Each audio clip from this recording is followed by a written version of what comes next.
You know, I actually just got hyped for this fight. If you don't know, Peter Quillin and Danny Jacobs, they're friends, but they're friends that now have to fight for a world title. The weigh-in was pretty good because they was going back and forth at each other. Now, I know that a lot of fans are thinking, well, if they were friends, will they really put their all into fighting each other? And let's hear what Danny Jacobs has to say. We're going to listen to this. It's real time, T-Street Controversy, Hey, Brooklyn, I run Brooklyn. You gonna see that Saturday night, and that's exactly what I told him. Daniel, you won your world title at the Barclays. You had your first bout after returning from cancer at the Barclays.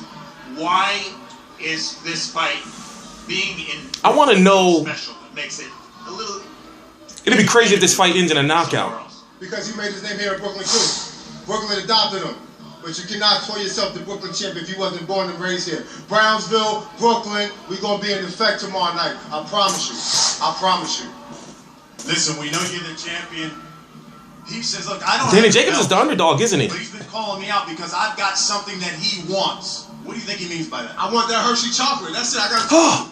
That's all I want. And then once I get that, we're going to move on to bigger and better things. That's it. But tomorrow night going to be epic. Don't say that. Trust me. It's going to be special. Don't say that. Brownsville's very own. He's the champion. I want that Hershey chocolate. Don't say that. Don't say those things, man. Best of luck to you, champion. No. Best of luck to you. We want to hear what Peter Quillin has to say. Oh, there he is right here. He said, I want that Hershey chocolate. Peter Quillin. Listen, I mean, that was intense. Not only that stare down. So I'll ask you the question. He's called you out. You said it. You said, listen, I don't even have the belts, but I got something he wants. What is that? The chocolate. You know, I got Brooklyn right now. You know what I mean? Like this where I live at, where I reside. I wasn't born here, but it's a shame that I'm not from here and they took me in like they own begotten son. I'm happy to be here. I'm happy to inspire people from Brooklyn. I want to know if one of them's going to go for the knockout. And look, you see it's intense, but I'm having fun at my job. Chocolate.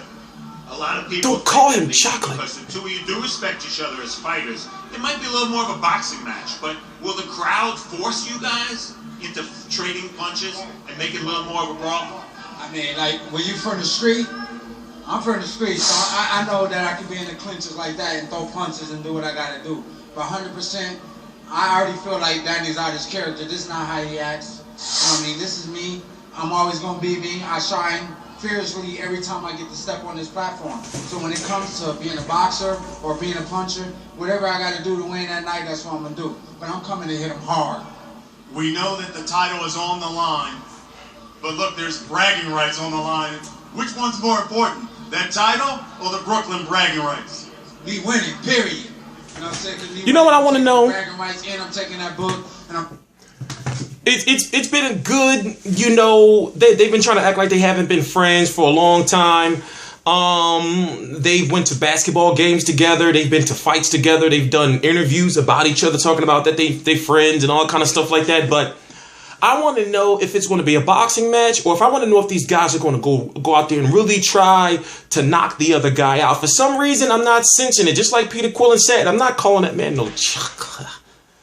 Like, just like he said, you know, this is not how Danny Jacobs acts, and I can kind of agree with him a little bit. But is Danny Jacobs the underdog? I think Danny Jacobs is the underdog. Peter Quillin is good, and in fact, I think Peter Quillin would give Golovkin a run for his money.